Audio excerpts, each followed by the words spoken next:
This is Lori Grenier. You've seen me on Shark Tank hearing pitches from small businesses. Now, there is a new way for small businesses to get a loan in minutes. It's called Cabbage. That's Cabbage with a K. Just fill out the application online. You'll get an instant decision and could have access to a line of credit of up to $100,000. No waiting, no hassle. Cabbage is A+ rated by the Better Business Bureau and is a Forbes Top 100 company. Go to Cabbage.com, that's Cabbage with a K, Kabbage, or call 888-CABBAGE. The Pirates and Cardinals have the best two records in baseball, and they go head-to-head one final time this regular season. Could this be a preview of next week's division series? Coverage begins Wednesday at 6:30 Eastern on ESPN Radio. We're coming to you from the DraftKings.com podcasting studios. DraftKings.com, America's one-day fantasy sports site, where it's like a new season every time you play. DraftKings.com. Now, the right time with Bomani Jones on ESPN Radio.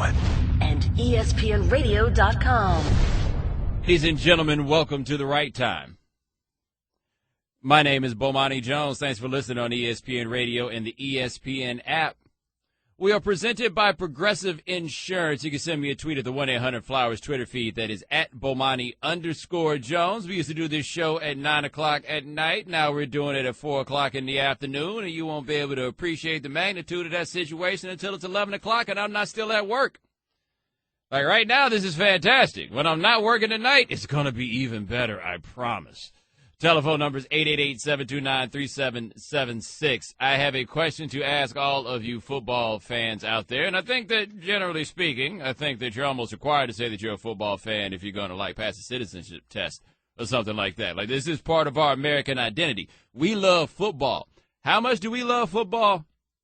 We love football so much that we never, ever ask any questions as to whether or not the football that we're getting is, like, legitimately enjoyable. Think about this for a second. All the other major sports in this country, they always find themselves making tweaks at the demands of the public because people are always demanding a game of higher quality. We've seen wholesale changes of the rules in the NBA in the last 15 to 20 years because we didn't like what the game was becoming.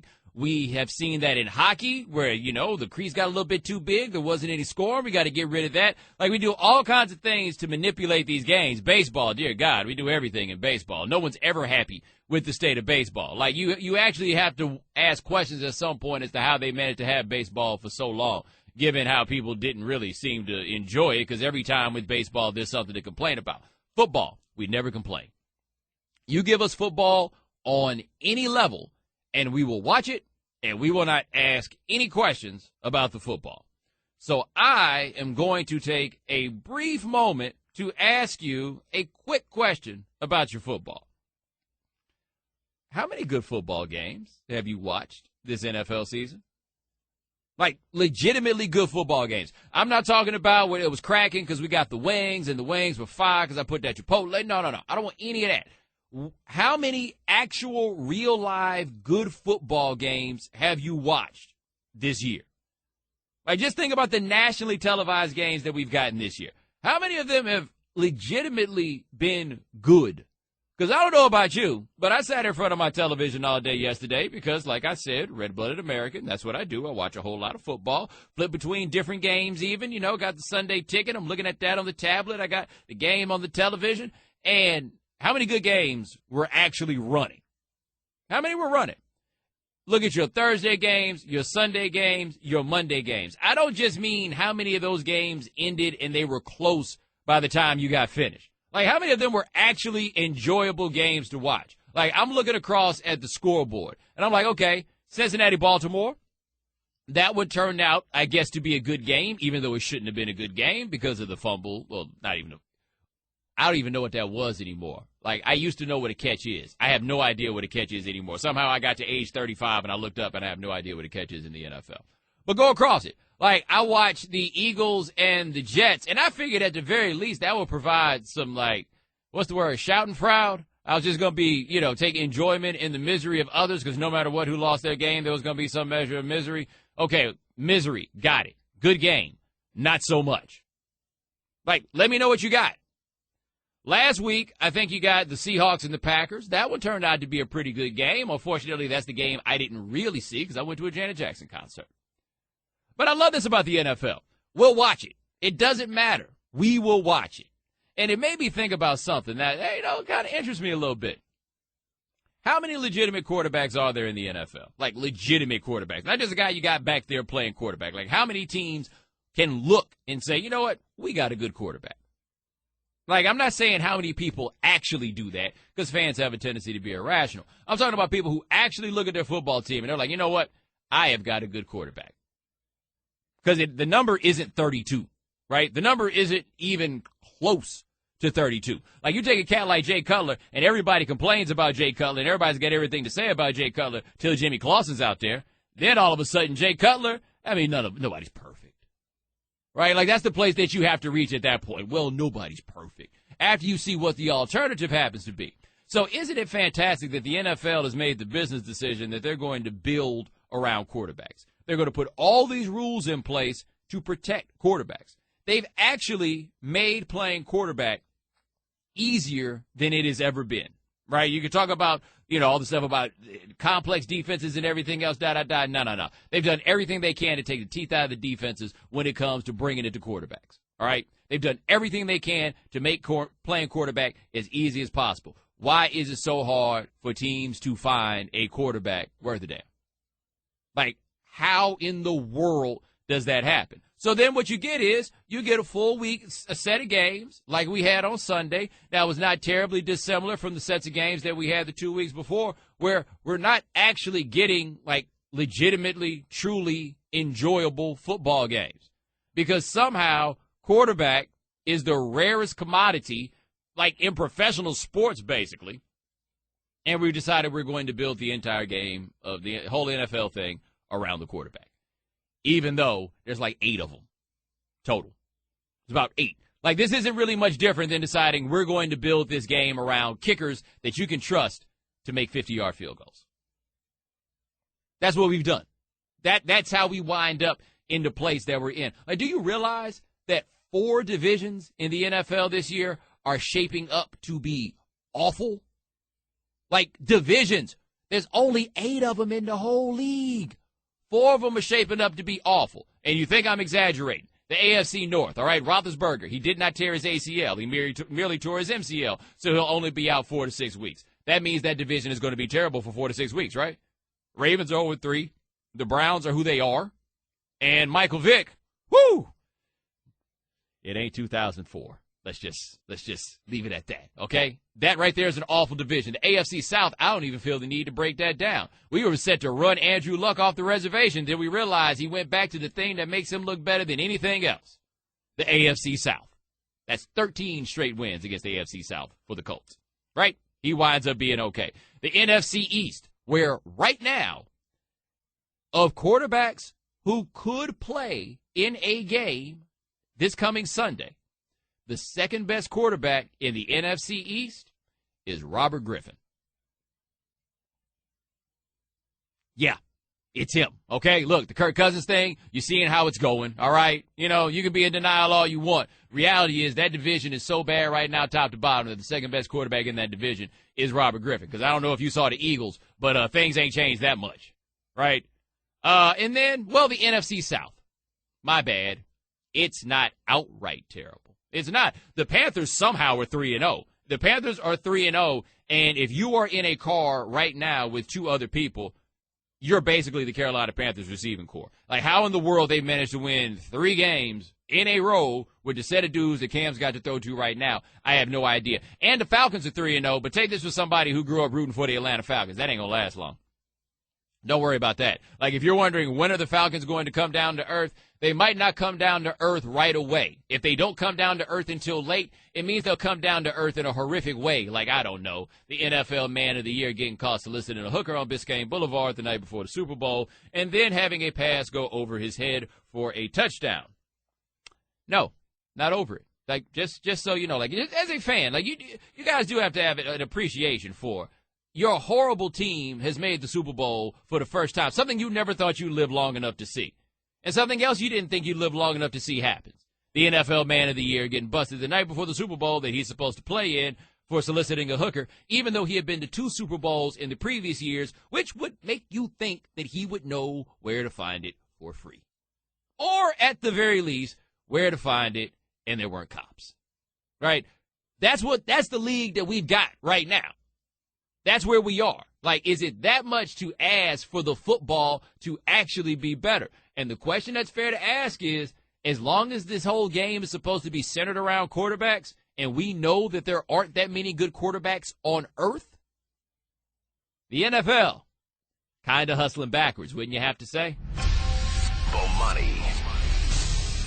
You guys may have heard of baseball. It was a very big deal in the 20th century. It was widely revered. At one time, even considered to be America's pastime. I'm not sure if you're so familiar with it now because we only seem to pay attention to it during June and July when there's really nothing else for us to do. But in baseball, something yesterday happened that I found to be very interesting, which is Jonathan Papelbon yoked Bryce Harper up in the dugout. You may have seen it. Now, it's a little bit of a long story, but on Wednesday, Papelbon threw at Manny Machado. It appeared that Papelbon was a little upset that Machado had gazed at a home run. He didn't even look at it for that long, but he thought that he had gazed at a home run, and so Papelbon then threw at Machado, although he did it on kind of some dirty, right? The first pitch, he threw at him. The second pitch, he threw a curve, so everybody thought it was all good.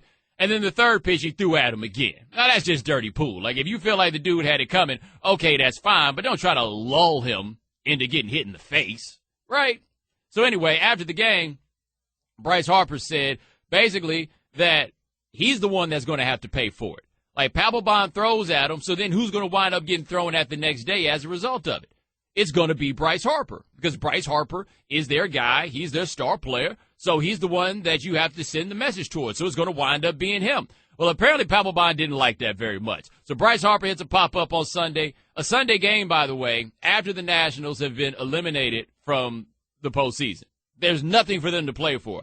Bryce Harper has had a Barry Bonds type of season. Like, the only guy that's had a season like Harper's in recent times, it's really been Barry Bonds, all right? He hits a pop-up. He doesn't run it out as much as Papelbon would like. Papelbon jaws at him about it as he comes into the dugout. Apparently, Bryce Harper had enough. They have a little bit of a back and forth. Bryce Harper says, let's go. And I don't know, like, does anybody know where Bryce Harper wanted to go with Papelbon? Because he apparently used let's go in a way that is different than the way the let's go is used where I'm from, because he said let's go, and Papelbon grabbed him by the throat, and Bryce Harper was like, wait a minute, is there a fight? Has a fight begun? I didn't. Wait a minute, we're fighting? Who told me that happened? Like, the direct comparison I can give you in that moment, it was like when Chris Childs hit Kobe with that two-piece. You guys remember that? Chris Childs hit Kobe with a two-piece, caught him twice in the face. And right before it happened, Kobe had hit Chris Childs with his chicken wing to get him off of him, and then just kind of stood there. Little did he know, Chris Childs woke up that morning and was like, dog, nothing would make my day more than the chance to hit Kobe Bryant with a two-piece. And then there was his opportunity right there. And what did he do? He hit Kobe with that two-piece. Papelbon was on the top of the steps like a man looking for a fight. Like, we'll never, ever be able to definitively say whether or not he was looking for the fight. But I tell you this, the second he got a whiff that the fight was fair, the fight started instantaneously. So you're not going to tell me that Papelbon was not ready for the fight when it went down. Now, here's my issue with Papelbon on this. I don't feel like when you're a closer, you get to tell people that they don't run enough. Right? Like, the whole idea that you need to hustle, you need to run this ball out. When's the last time Jonathan Papelbon had to run anything out? Only running out that he has to do is running out from the bullpen to get to the mound. Like, how does he get to be the guy to make the decision that Bryce Harper wasn't running hard enough? Keep it real, the fact that Bryce Harper was even playing in that game doesn't make a great deal of sense. There's no point. It's useless. Like, they're done for. Their horrible, terrible, disappointing season is effectively over. All they're doing now is playing a bunch of exhibition games.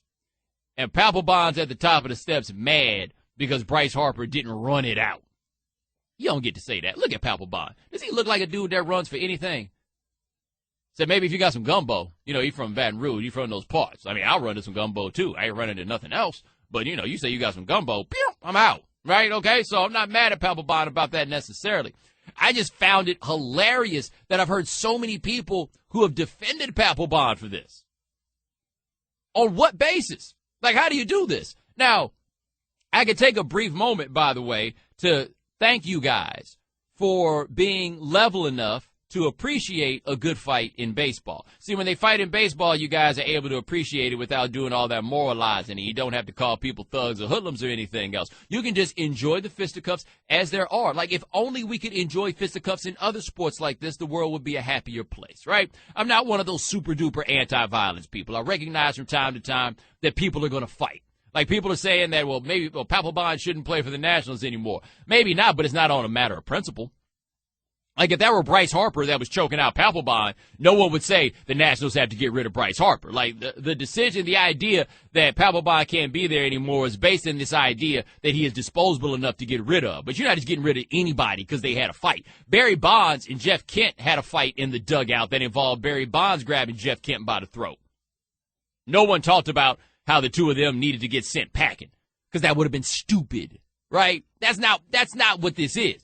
The issue is that Papelbon, he seems to be a little bit difficult to get along with, right? Just a little tricky trying to get along with Jonathan Papelbon, and he just messed with the franchise. That's it. That being said, I'd like to thank Bryce Harper. Not everybody allows the world to be with them during a milestone in their lives, right? Like the big major moments, the rites of passage. Those are often very private, but Bryce Harper shared a major rite of passage with us, the sporting public, because from what I can tell, we got to watch Bryce Harper's first fight in his life.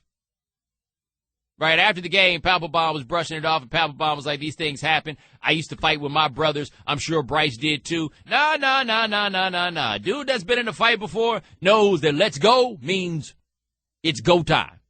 Like there's a line you can point from let's go to go time. They're right together with each other. They're right there. Bryce Harper never been in a fight before in his life.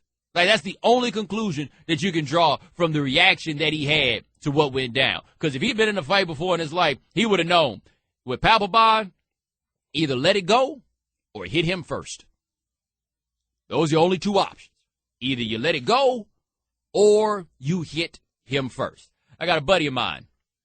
He played football at an SEC school. He talked about he got into a fight with a dude, and he said the dude ultimately wound up being in the NFL for a long time. And the way my buddy told me about it, he said, oh, no, he got me. He got me. But what I learned from that moment on, I was never going to let anybody hit me first again. That was the conclusion that he drew. He was like, okay, if it feels like it's about to be a fight, then I'm going to be the one to throw the punch. Because I was watching on TV, and I was like, ooh, that feels like that's going to be a fight. Like, I don't know how it was that Bryce Harper was actually in the fight, and he didn't get that same sensation, that chill in the air, that moment where it seems like everything stops, and the next thing you know, somebody's swinging on you. You've seen it. You felt it. We've all been there. Bryce Harper? Apparently not. So don't worry about it, buddy. Next time, don't let him hit you first. By the way, Jonathan Papelbon, done in that town. He got a 3-game suspension from the league that he's not appealing. He got a 4-game suspension from the Nationals. They got 7 games left. What are they going to trade him away for? They're just going to have to give him away because you can't come back. No. You just hit Barry Bonds. You can't come back. Ladies and gentlemen, welcome back to The Right Time. My name is Bomani Jones. Thanks for listening on ESPN Radio and the ESPN app. We are presented by Progressive Insurance. You can send me a tweet at the 1-800-Flowers Twitter feed. That is at Bomani_Jones. And raise your hand if you had declared Peyton Manning to be done for after seeing him week 1. Hold on, be careful now. Only raise one hand. You're going to need the other hand for the steering wheel. Well, go ahead, raise your hand, because I did. Now, to be fair, I've learned my lesson from declaring people to be dead. See Tom Brady 2014 or done. Not dead. Like if he was dead, it would be on the news. But like done, okay. Like it's hard you got to be careful, right? Because Peyton Manning certainly looked to be done in the first week of the season. I don't think there's any way around that. He looked like he was done the first week of the season. He didn't look done against the Lions. But are we going to convince ourselves that he looked to be, like, good? Now, of course he looked like he was good because he is a good quarterback. But I've always felt as though we're missing the point on this late act of Peyton Manning's career. And the point of it is there's no way anybody with the throwing arm that he has should be capable of being a starting NFL quarterback, let alone one who can be as productive as he can be. He was not productive in week 1. He was not productive for most of week 2. He was very productive against the Lions. But here's what's crazy. Productive against the Lions or not, that productive only added up to 24 points. Like, that was it. Every time Peyton Manning makes a pass that's halfway worth a damn, somebody's like, you're still saying that he's done? Like, did you see how long it took for him to get there? NBC had the animation, the package, where when the football gets thrown, they put like a blue comic trail on it. Look kind of like The More You Know, right? They got that in the catalog over there, too. So they do that with Peyton Manning, and that thing get darting on the screen. Like, it's just kind of going. It almost just looks like a line, like not like an animation. Like, by the time, the passes aren't getting there with a bunch of zip. Now, people will make the counter argument, well, he's never had a great arm. Yeah, but he ain't never had this arm either. Like, if he had this arm that he has right now, he would have never gotten to stick around in the league long enough to learn all the tricks that makes it possible for him to do the things that he's doing. Because what he's doing is really a lot of mental manipulation. In order for Peyton Manning to make the throws that he needs to make, he's got to figure out what's going to happen so early to get the ball off in time to be able to make it there, and bless his heart, he can. Like, it's 2015, and he still can make that decision on how to get the ball there. That being said, we don't have to lie, okay? There's a middle ground here. Peyton Manning is not the great Peyton Manning that we've seen in the past. He's also not just a total dud. In between is the reality that you're going to be able to win some games with Peyton Manning, but you're not winning a Super Bowl with that dude. You're just not winning a Super Bowl with a guy with that arm. In fact, it was pretty tricky to win one Super Bowl with a guy with that arm when he was at his best. The farther along that you go in this, the faster and the rangier those defensive backs get, and the margins get tighter and tighter and tighter, and that offense doesn't quite look the same. It's not as though Peyton Manning's playoff career has been full of shootout losses. It's been a lot of low-scoring games that they've lost because the defenses get better the farther along that you go, and the next thing you know, the Broncos get smacked 43-8 in the Super Bowl. That's what it is. But, man, am I impressed with what he's doing right now. Like, I know a lot of you guys think I don't like Peyton Manning. No. It's not a matter of not liking Peyton Manning, but we just can't keep lying about Peyton Manning because when you lie about Peyton Manning, you actually wind up taking credit away from him. Like, when you get out here and start pretending as though he's still this great quarterback, no, what he's doing is amazing to watch. But, it's amazing to watch in a way not terribly dissimilar from how it would be amazing to watch Jason Pierre-Paul come back and play well with a mere 9 fingers. Like, with the physical limitations that he has, he shouldn't be able to do the things that he does. But he's still physically limited. Tony Dungy made a good point on the broadcast last night where he said, you go back as far as I do with Peyton, this feels like nitpicking. And then he said something that was totally not nitpicking. What he said, look, they threw the ball deep 3 times, and they connected on all 3 of them, but they're jump balls. Like, what he can do for you at this point is he can toss it up there, and you can hope that Demaryius Thomas can basically box out and play basketball like a power forward type of play, and then wind up going to get the ball. Like, that is what you're getting right now from Peyton Manning. Now, was it good enough last night? Certainly. Will it be good enough to win other games? It absolutely will. But we don't have to lie about how good he is or is not. Now, that game led me to another interesting one as it relates to whether or not we do or do not have to lie about the quarterback that we're talking about, and that was Matt Stafford. Now, do you guys know that Matthew Stafford is still in his 7th year in the league? Like, year 7 for Matthew Stafford. Which then begs the question, how long does he get to be young? Like, I understand that Matthew Stafford is 27 years old, and that's it. But you realize that he's only really had one good year in the league?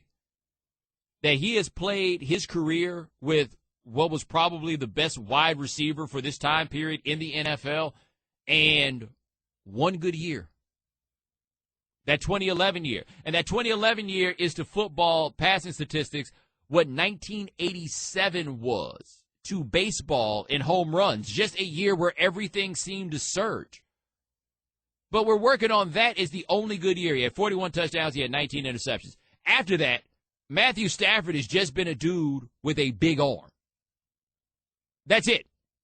What do you have to point? Oh, and tough. Let me be clear. He is very, very tough. But big arm and tough. That's what you got from Matthew Stafford. What else are we pointing to? Like, what hasn't happened with Matthew Stafford is the jump that I expected to happen when Jim Caldwell got there. And look, I understand a lot of you guys think that Jim Caldwell can't coach. However, a significant figure in the improvement of Peyton Manning was Jim Caldwell. Like, tightening up the fundamentals in Peyton Manning's game, that's how you wind up getting to a point where Peyton Manning is out here throwing 49 touchdown passes in 2004, averaging 9 yards an attempt. That's Caldwell there. And if you ask Peyton Manning about it, he'll tell you that's Caldwell. You saw what Caldwell did with Joe Flacco, where he shows up late in the year, they win a Super Bowl. Do you think that Joe Flacco is ever going to put it together in a way to win a Super Bowl again? Did you ever think that Joe Flacco was going to be able to pull that off? No, none of us did. Like, Stafford still being the guy that he is with the poor fundamentals that he has and all of those things, you wonder when it's going to change if it hasn't changed in year 7. But I bring him up not so much to bag on him, but to say, put Peyton Manning next to him. And the fact that Peyton Manning can't get the ball down the field like that anymore. The fact that Peyton Manning can't seem to play under center anymore. That physically he can't do it. What was there, a report that came out earlier that Peyton Manning has trouble putting his shoes on for himself? That's where he is physically. And you'd still rather have him than Matthew Stafford. Even with all the things that I say about Peyton Manning, I'd still rather have him than Matthew Stafford. Now, please explain to me how it is that Matthew Stafford has made all the money that he has made in this league, has not won a playoff game yet. Not a single one. Okay? How is it that Matthew Stafford doesn't wind up getting killed for it? Like, I'll never get it. He gets killed for it in Detroit. Don't get me wrong. They're a little bit sick and tired of it in Detroit. Nationally, there's not a number one pick ever that has been allowed to skate for being average in the way that Matthew Stafford is. In spite of all the physical gifts that he has, he gets to skate on being average. Alex Smith didn't get to skate on being average until people got mad that he lost his job. All right? Peyton Manning does not even have average physical capabilities. And look at what he's able to do. Right? So there's no need to pretend like Peyton Manning is the quarterback that he used to be impressed by him. You don't have to tell that lie. Just take the Peyton Manning that you have right now and compare him to the Matthew Stafford that he played against. It should make you wonder how in the world that Peyton Manning's pulling it off, and it should also make you wonder what in the world is taking Matthew Stafford so long. And what's taking the rest of us so long to acknowledge the fact that he's not quite a bust, but you know what he is? He's the Andrew Bogut of NFL number one picks. I think somebody in my Twitter mentions brought up Andrew Bogut a second ago. I don't know if you made this exact example. Forgive me if I'm stealing from you. But Andrew Bogut is how do I put this? He is not a bust. I think none of us would say that Andrew Bogut was a bust. But if he were one iota worse, he would be a bust. I guess that's the line that Matthew Stafford is on, right? If he was one iota worse, we will call him a bust.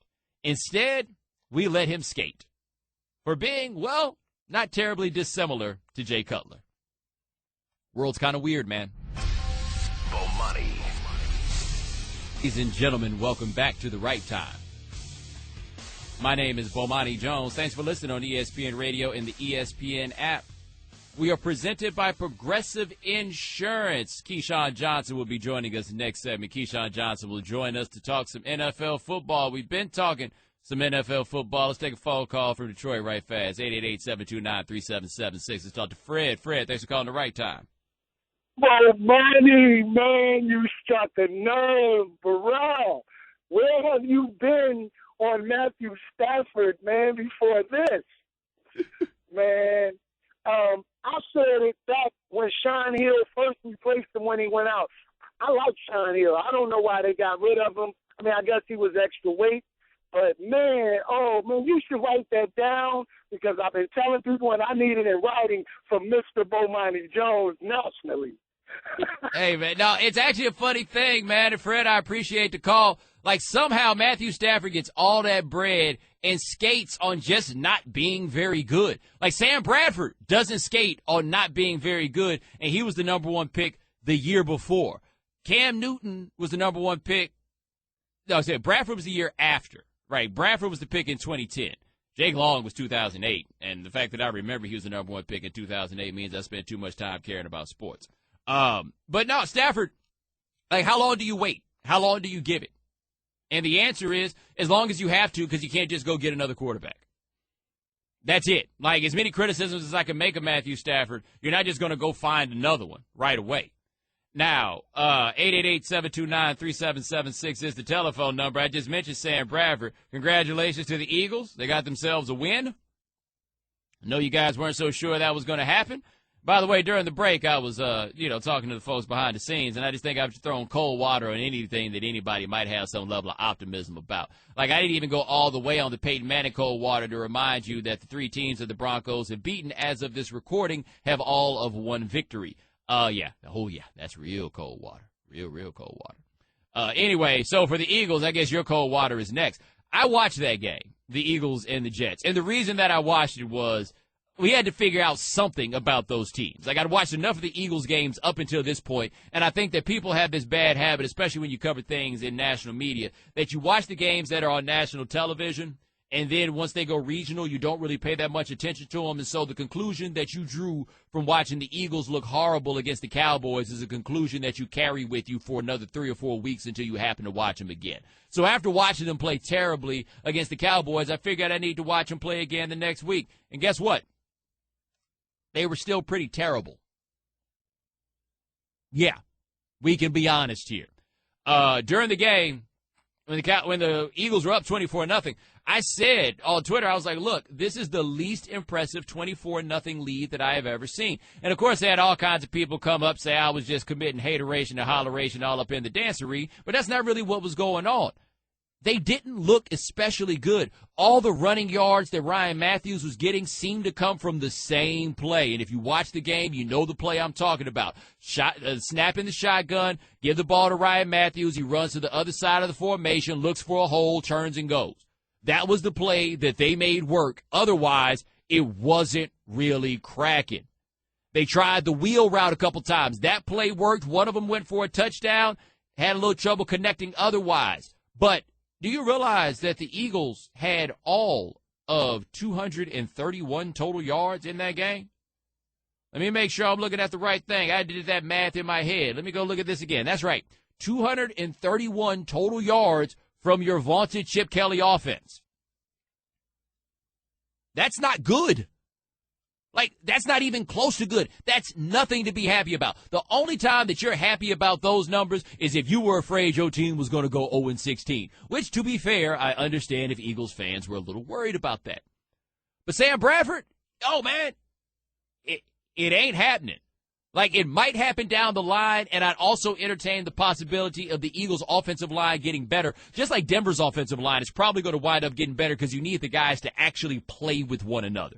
Like, the Eagles put in 2 new guards who they didn't have last year. Like, the continuity on the offensive line really does matter as it relates to performance in a way that just isn't comparable anywhere else on a football field. So the line may wind up getting better. That is entirely possible. But go look up and down. They didn't complete a pass for longer than 23 yards. There wasn't a run for longer than 27 yards, which means that basically the Chip Kelly offense that we all imagine as being so explosive and having so much tempo, it's just a dink and dunk offense. That's it. And just because they won that game against the Jets doesn't change the fact that it's just a dink and dunk offense. Now, defensively, they appear to be good. But did you ever think that the Chip Kelly team, we'd be saying, hey, guys, don't worry about it. The defense is going to get them through this. It's probably not. It's probably not.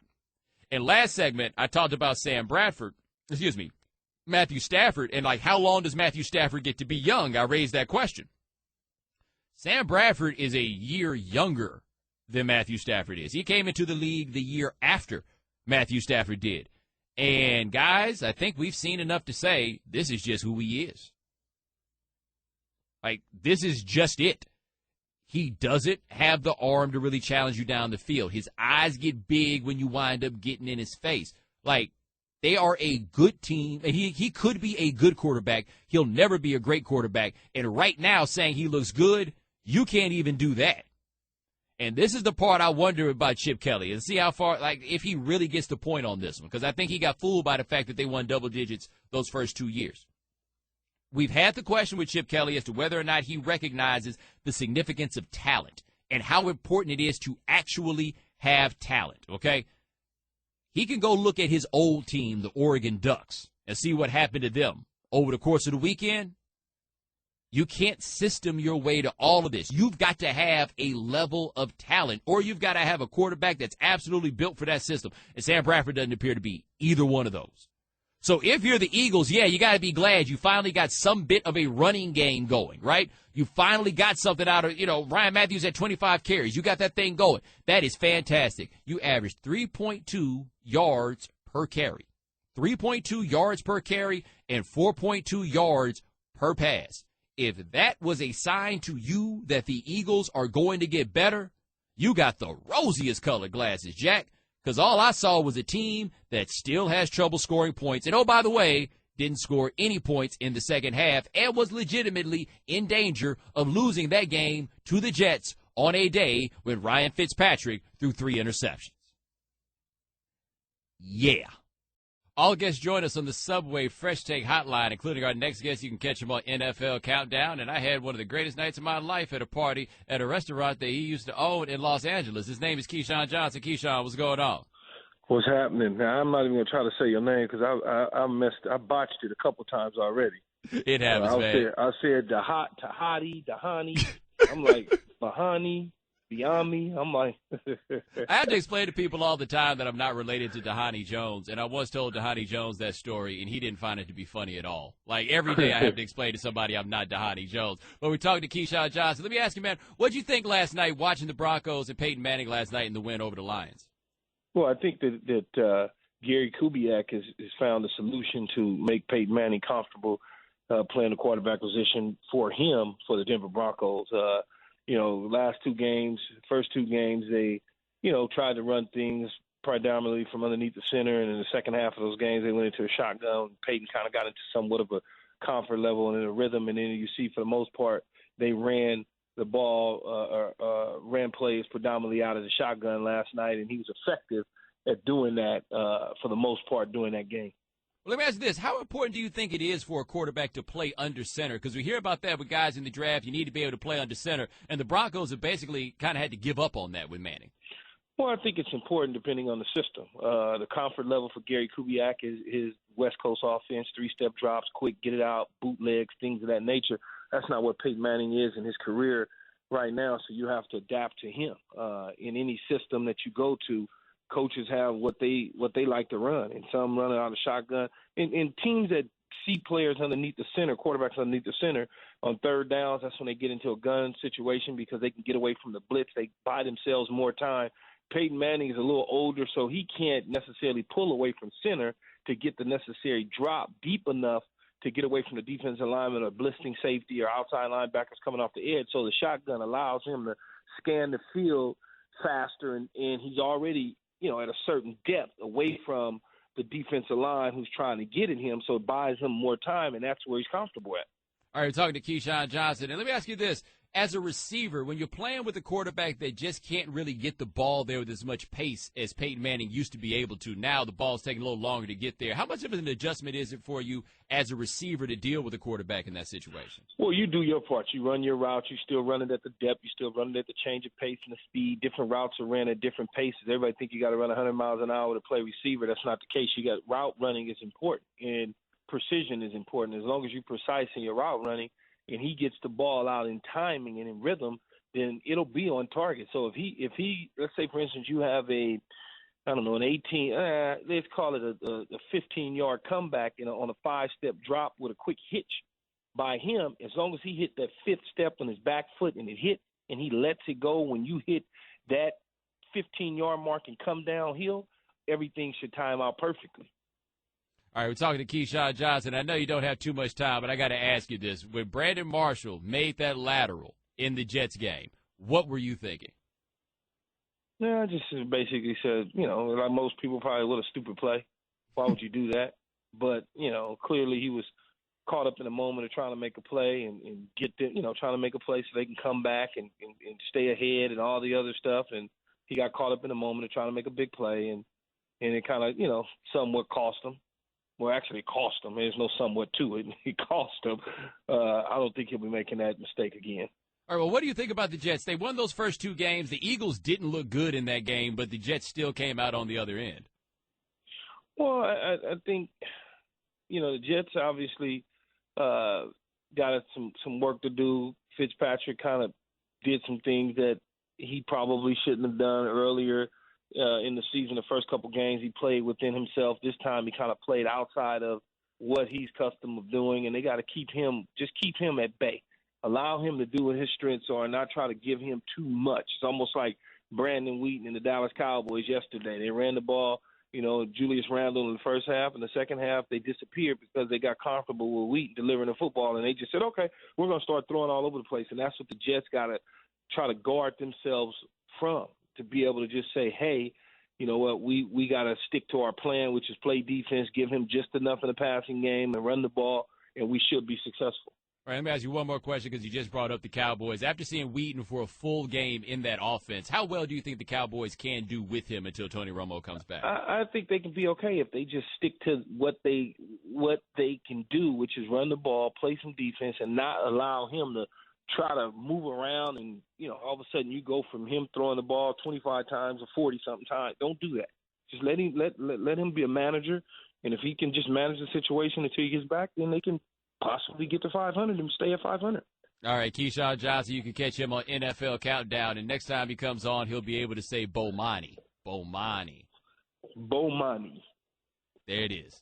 Appreciate it, my man. Thank you. All right, now, I have to say that there's not much more humbling than when you have a national television program that comes on 5 days a week and you got to explain to your guests how to say your name. Like I try to explain this to people all the time who have this mistaken impression that I am famous. No, I am not famous. I am recognizable in a small number of places. And apparently one of those places where I am not that recognizable is my own radio show. But hey, it's just the first day we've been on in the daytime. You know what I mean? 888-729-3776 is the telephone number. You talked about the Jets. The Jets are interesting to me in this regard. They now have Ryan Fitzpatrick as their starting quarterback, okay? Right? It's what it is. It's what it is. And Todd Bowles has said that he's going to stay the quarterback whether or not Geno Smith is healthy or not. My guess, however, is that Geno will wind up being the starter after the bye week. And why will he be the starter after the bye week? Because Ryan Fitzpatrick isn't going to stop being Ryan Fitzpatrick. Like, that's just who he is. He's Ryan Fitzpatrick. I don't want to knock him for that. I mean, he went to Harvard, as you may have heard once or twice in the course of the last 11 years. But he went to Harvard. Like, we hear all these things about him, but we know exactly what the deal is with him. What I don't quite understand is why people are under this impression that Ryan Fitzpatrick is so much better than Geno Smith. Keon Fahey, who does a lot of stuff on the internet, X and O type stuff on football. He had a post I saw where he does a stat called interceptable passes, where he goes through and he takes the film and he checks all the passes that each quarterback makes, and he looks at the ones that were intercepted and sees what happened on those plays. So if the pass hits a guy dead in the hands and then winds up deflecting and being intercepted, he's evaluating that differently, right? So you're not going to look at that as necessarily being an interceptable pass. But if you've got a pass that hits a defender dead in the hands and he drops it, well, that looks as an interceptable pass. Ryan Fitzpatrick threw more of those last year than Geno Smith did. Somehow you had all these people who were clamoring for Kirk Cousins to be a starter in Washington. Kirk Cousins is much looser with the ball than Geno Smith was. I mean, think about that for a second. Like, these are guys that people say should be starting. You bring up Geno's name, all of a sudden, everybody panics. I watched that game yesterday with the Eagles and the Jets, and Jets fans, if you don't want to see Geno Smith play, I got bad news for you. He is going to be playing. And you know why? Because you don't want Ryan Fitzpatrick playing any more than he absolutely has to. Bomani. Ladies and gentlemen, welcome back to The Right Time. My name is Bomani Jones. Thanks for listening on ESPN Radio and the ESPN app. All guests join us on the Subway Fresh Take Hotline. Thanks so much to Keyshawn Johnson for joining us last segment. Darren Ganner, ProFootballTalk.com, will be joining us next hour to talk a little bit about the NFL. So, speaking of the NFL, I'm 35 years old, all right? Now, I don't feel like I'm old necessarily, but I feel like I'm old enough now to say things like I'm 35 years old to let you know how old I am, right? When somebody does some nonsense, some tomfoolery around you, like, psh, 35 years old. You know, it carries that weight to it now. I'm twice as old as kids going to college these days, right? 35 years old. So, I need you to explain to me how it is I'm 35 years old, and now I don't know what is or is not a catch in the NFL. How did that happen? Like, I felt like for 34 years and change, okay? 34 and change, I knew what a catch in the NFL was. I no longer have any idea what a catch in the NFL was. Now, let me explain to you why this is extra crazy that I no longer understand what is a catch in the NFL. I agreed with the decision about the Calvin Johnson catch. It wasn't a catch. And the reason I say it wasn't a catch is if you are catching the ball and you fall down and you don't get up with the ball, how do I know that you ever caught it?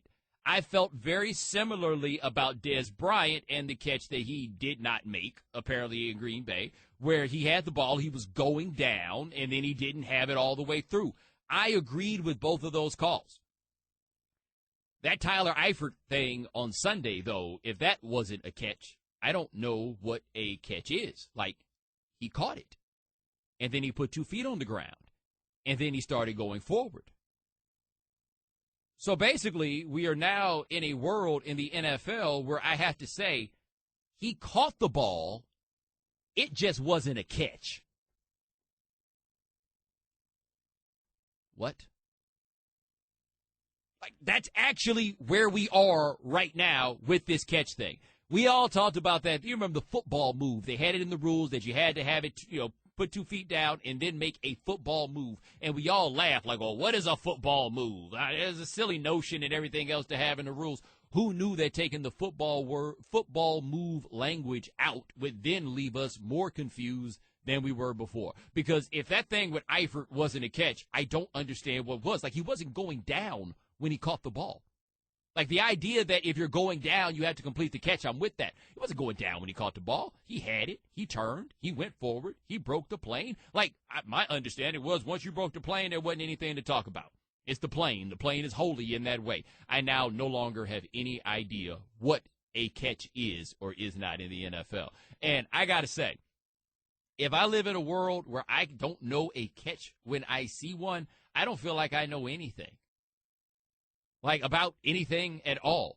Something. How is it possible that something so simple, did you catch the ball, is like, well, it depends on how you look at it. I mean, like, he caught the ball, but it wasn't a catch. And that's where we are. Like, right now, that's where we are with NFL football, where we don't know. Luckily for the NFL, I guess not really luckily, because the NFL is pretty Teflon on these things, but that did not wind up actually determining that game. It could have been an argument for it, though, if that had gone a lot farther. Absolutely could have been an argument if that game had gone farther and stayed tight, because Baltimore somehow found a way to come back in that game. But what in the world's happening if I don't know what a catch is? All right, 888-729-3776. Let's talk to Dennis in Lake Tahoe. Dennis, thanks for calling The Right Time. Hey, Bomani, I love the show, bud. Thank you. Anyway, in reference to Stafford in Detroit, it's the same situation for us diehard Bears fans. When is enough when it comes to Jay Cutler? I mean, in my opinion, he is ruining the careers of other members of that team.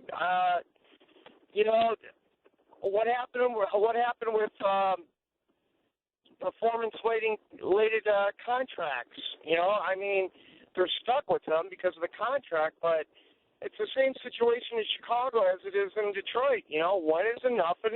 Thanks for taking the call. Love your show. Hey, man, I appreciate it. And see, I think Cutler and Stafford are in slightly different places, though. And the reason I say slightly different places, let us not forget, if Jay Cutler doesn't tear his MCL in the NFC Championship game in 2010, there's a distinct possibility that Jay Cutler goes to a Super Bowl. And then what will we have to say about Jay Cutler? The answer may be the same things we said about Rex Grossman, who also went to a Super Bowl, and nobody really happened to care. Like, I think there have been many points where people have come down too hard on Jay Cutler. I don't know what Jay Cutler has left, but if you want to know when is enough, did you see Jimmy Clausen? You had enough of that, right? That's when enough is enough, when you're Jimmy Clausen. And that means you'll get Jay Cutler as soon as they can get him back. 888-729-3776. Start the James in Dayton. James, you got 1 minute. So, Bomani, I was just like you. I'm actually a Bengals fan. I was watching the game live, and I thought to myself, if that's not a catch, then what is a catch? And I'm a little bit older than you are, but, basically, then I went back and looked at the rules, and I think the rules have changed. And it's not – what I was confused about is the notion that the ball had crossed the plane, and in my world, if the ball crosses the plane, it's a touchdown. But you almost have to forget about that and focus on, does he have possession of the ball? And apparently – because the ball was knocked out before he and the ball came down to the ground, it is not technically a catch. And therefore, if it's not a catch, it can't be a touchdown. Right, but see, where I got lost was, how is that not a catch? Like, he had the ball in his hands. Both of them, was gripping it tight, had both feet on the ground. That's where I'm lost. And, James, I appreciate the call. Where I'm lost is not the idea of the breaking the playing part. It's, how is that not a catch if you caught the ball? Like, I caught the ball, somehow this is not a catch. Like, just let that one simmer for a little while. You will drive yourself crazy all the way home, but that's pretty much what happened. I mean, he caught it, it just wasn't a catch. ESPN Radio. With the action on the court, the diamond, or the gridiron.